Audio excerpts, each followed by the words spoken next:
A hand cannot exist on its own. Have you seen a hand anywhere? Or an eye lying down here?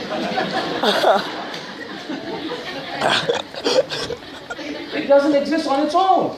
It cannot. It cannot exist on its own. Therefore, when it's Yadullah, must be haqiqi. Our mind tells us that. It must be haqiqi, but it's belonging to Allah in a manner befitting His Majesty. We don't need to know how. How? We don't ask even. Just like we don't ask, how is the hand of, my hand doesn't necessitate my hand be like your hand, right? Does that make sense? And the eye of Allah must therefore also be a true eye. Okay, تَجْرِي بِأَعْيُنِنَا, Allah says. Ya Iblis, ma mana'aka an tasjuda lima khalaqtu biyaday astakbarta am kunta min al-'alin. Qala ana khayrun min khalaqtani min nar wa khalaqtahu min tin. What does Allah say? O Iblis, what has stopped you from prostrating to the one that I created with my two hands?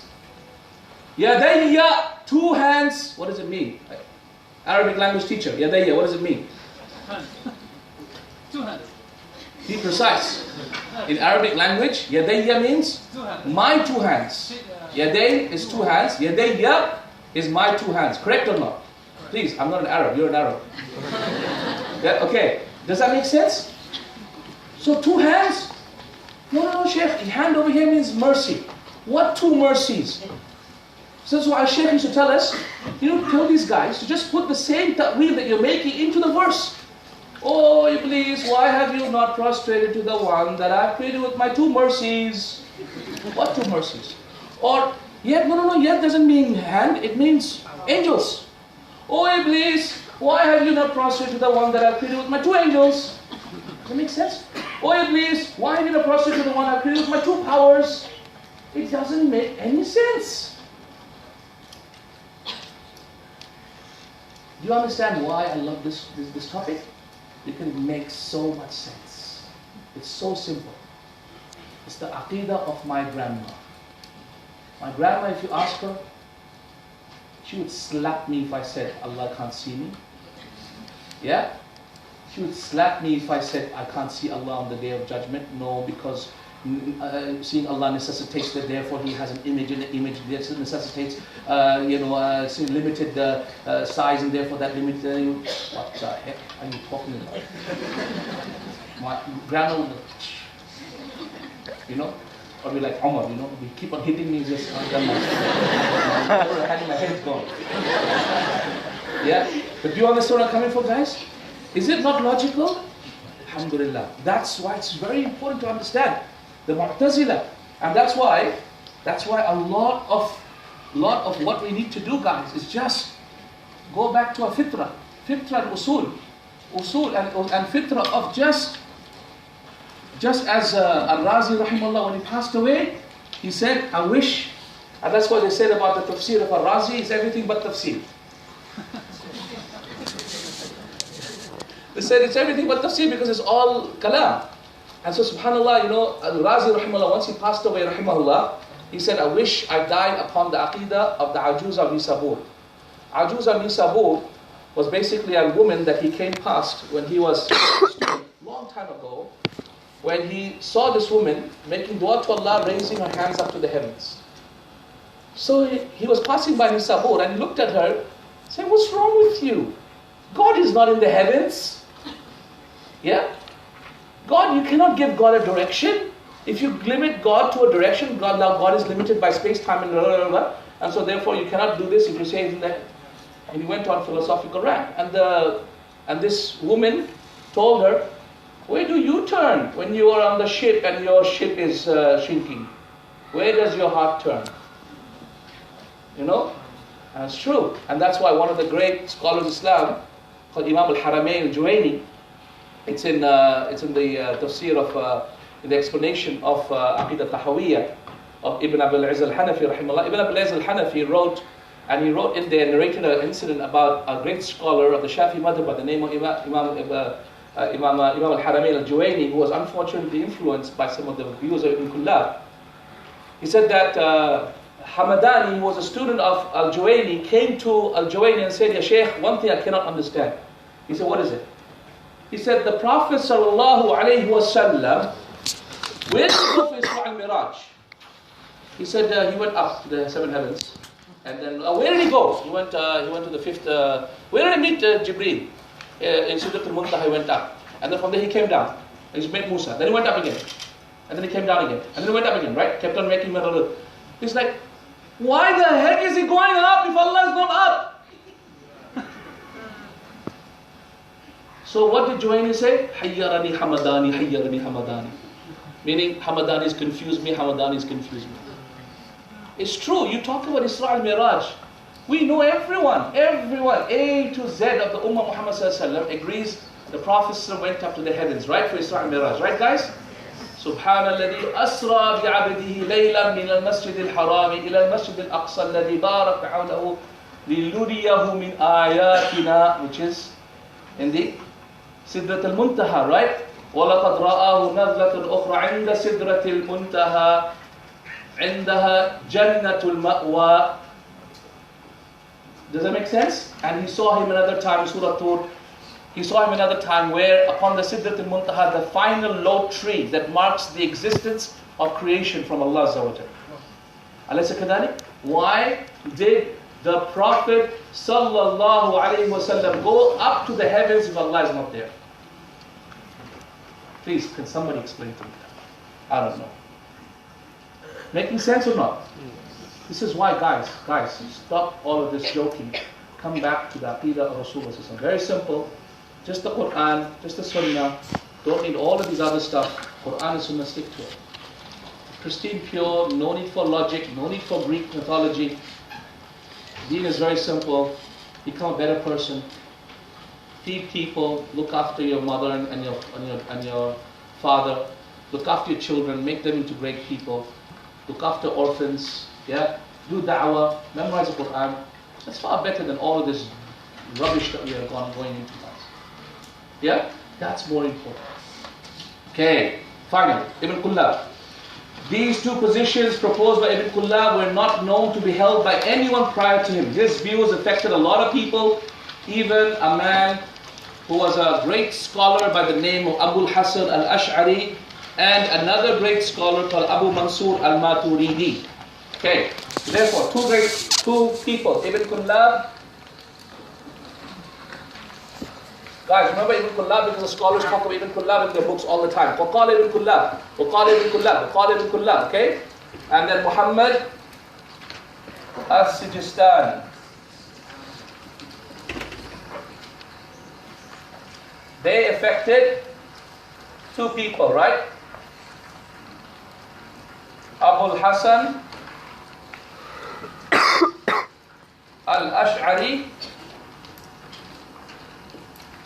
and Abu al-Maturidi. Okay, Abu Hasan al-Ash'ari had three levels in his life. First, he was a Mu'tazili scholar. He was affected by the Mu'tazila. Then he had an anti-Mu'tazila time where he followed Ibn Kullab. Then he had an anti-Ibn Kullab time where he followed the Aqidah of Imam Ahmad rahimahullah. He died upon that. May Allah have mercy on him. So he had three levels in his life. If you read his books, you must know which level in his life he was. First books are all Mu'tazili. They all sound Mu'tazili. No qadr, no this, no that, right? And angry books, angry about the Sunnah, angry about the Sahaba. Then he said, you know what, this was junk and rubbish. Then he had an anti-Mu'tazila opinion where he was affected by Ibn Kullab. That became his actual Ash'ari madhab that it is today. And then he left that even, and then he had the final level, which is where he followed the Aqidah Imam Ahmad rahimahullah, and he wrote Al-Ibana, which is the final book that he did, and he died upon that, and that was upon the Aqidah Ahlus Sunnah Jama'ah. Abu Hasan al-Ash'ari, Abu Mansur al-Maturidi. Abu Mansur al-Maturidi.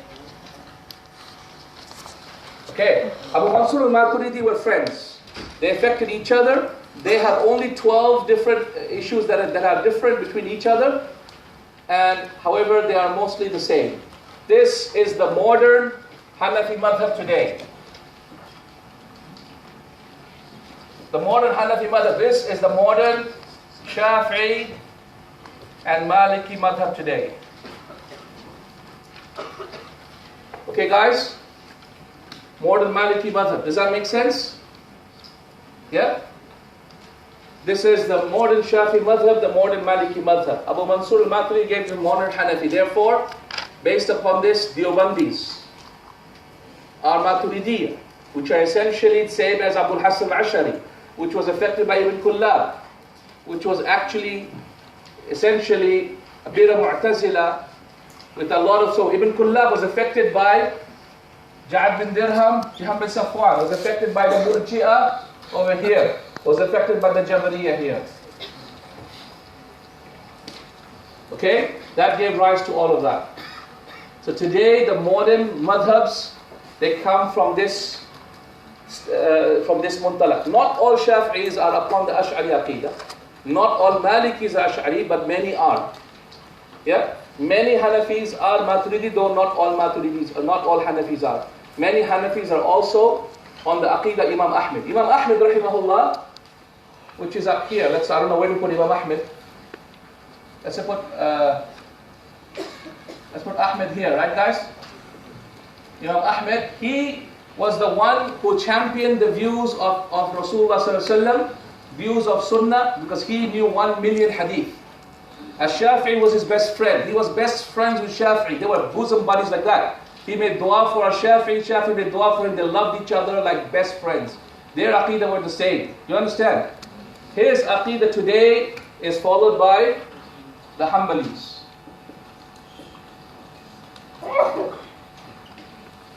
Okay, my aqidah, the one that I'm teaching you, is the aqidah of Imam Ahmed. Does that make sense? Because I believe that is what the original aqidah was, and that is what we're upon. Wallahu ta'ala. Does that make any sense at all? Okay, what happened to the Khawarij? The Khawarij today, they became the Ibadiyya. Oman. Ibadiyya of Oman. Okay guys? Oh, these are Khawarij. And of course some other people have the elements of the Khawarij. People like some of ISIS have that element. I cannot claim all of that because I haven't spoken to them. What I've seen, what I've read. Does that make sense guys? What I've seen and read, they do have some of that. Okay? The Shia, who are they now? Okay, hold on. You gotta know. I will tell you about 6 different types of Shia now. 6. Can I tell you about the 6? So it's important you know them. Is that okay? The Shia became 6 important sects. The most important one, which is the one that is in Iran, that is in Pakistan, that is probably here in Malaysia, secretly hiding. And I know of a lot of masjids like that. Sometimes Iranian, their embassies are pushing this out. Who are they? They are called the 12 Imamers, right? They believe in 12 infallible Imams. The last one is hiding. I don't know why he's hiding, but anyway, he's hiding. We call them 12 Imamers. Or Ithna Ashariya. Ithna Ashariya means the 12ers. The 12ers. Does that make sense? Ithna Ashariya means 12. Ithna Ashariya are the 12 Imamers. These guys, their belief is kufr. Their belief is kufr. We don't say all of them are kuffar. I don't like saying it that way. Why? Because a lot of them are jahil as well. Okay? But their belief is kufr. Their belief is kufr. Their scholars are all kuffar. Their scholars are not Muslimin. Yes, their scholars cannot be Muslims. Because they know. But others, yes, others, amongst them, we cannot say to all 12 Ithna Ashariya, they're all kuffar, because at the end of the day, many of them are jahil. Does that make sense, guys? At the same time, I don't call them Muslim as well, because a lot of them haven't entered into Islam in the first place. Okay, so who are they? What are they? I call them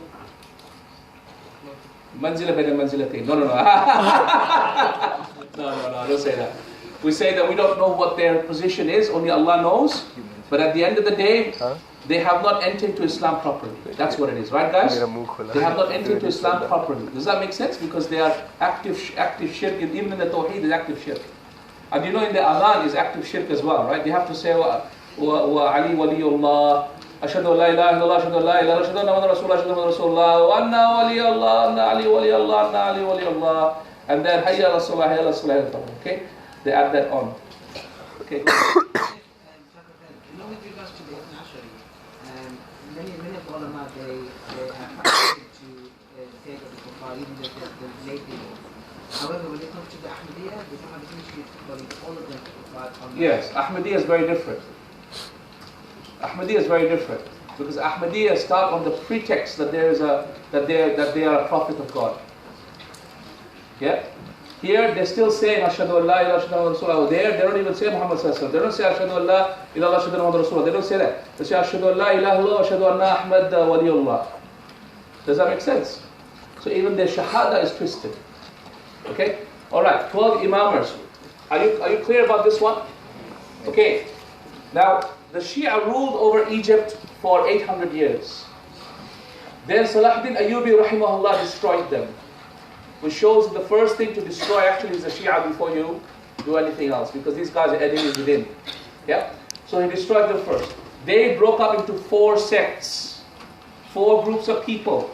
And these 4 groups of people now exist in our ummah now. You know who they are? I'm going to introduce you to them. Number 1 is called the Bohra Shia. Do you know them? Haven't you seen the Bohra Shia? Anyone know? You know how they dress very simply? They're like white kurta salwar kameez. They wear a white topi. Their women wear niqab and hijab, the white type of hijab. Bora, you call them Bora? They're Bohra really, but Boras, okay, Boras. Okay, they're Bohra Shia, okay? I saw them in Egypt, by the way. I went to Egypt, went to see some of the masjids, and they're cleaning the masjids, the Shia masjids. Because a lot of Shia masjids from before, they were cleaning those masjids. And when I asked what are they doing, they're waiting for the 12th imam to come. So they were cleaning the masjids, like wow, crazy. Okay, Bohra Shia. Then we've got the Ismailis.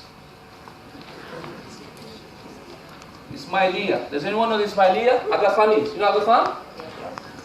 The Aga Khanis. They are, so the Bohra Shia are disbelievers, all of them. Ismailiyas, they're all kuffar as well. They're disbelievers, cannot eat their food unless they're buying from a Muslim restaurant, of course, Muslim meat place, but you cannot eat their food. They claim that Aga Khan is their God, right? Aga Khan is their God. You don't know those, you don't know this stuff? Where are you? What are you guys reading? Aga Khan pata hai. So the Ismailiya, they claim Aga Khan is their God. They give 20% of their income to Aga Khan.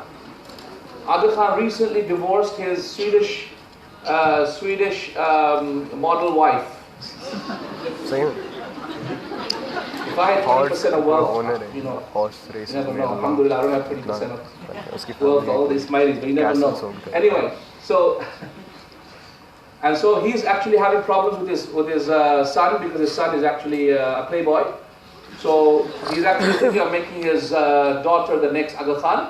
So they're having to change some of their books at the moment because it says it has to be male. So there's some problems at the moment. So now they're going to make a female as their god here. It's a bit of a mushkila because how do they make a female god? So it's a bit of a mushkila in the Ismailiya at the moment. I was reading up about it. Okay? It's nice, you should read up on these things, quite interesting. Okay, Ismailiya. Yeah, heresiology is so interesting, yeah, you know. Heresiology is so interesting, okay? You know, who needs WWF? You know what I'm trying to say? Okay. These are the Boras, these are the Ismailis. Then you have the, who are the next? No, not Zaydiyya. Nusayri. They are the Nusayri. Nusayri, that's it, thank you.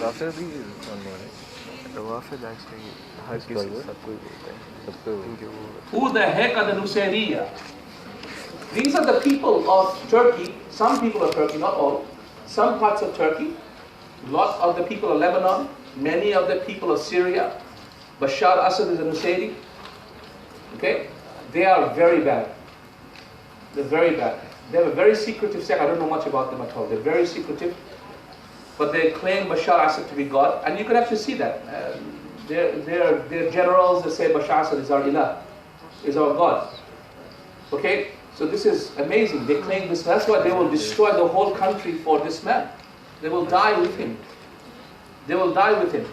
Right? Nusayriya, the Alawis.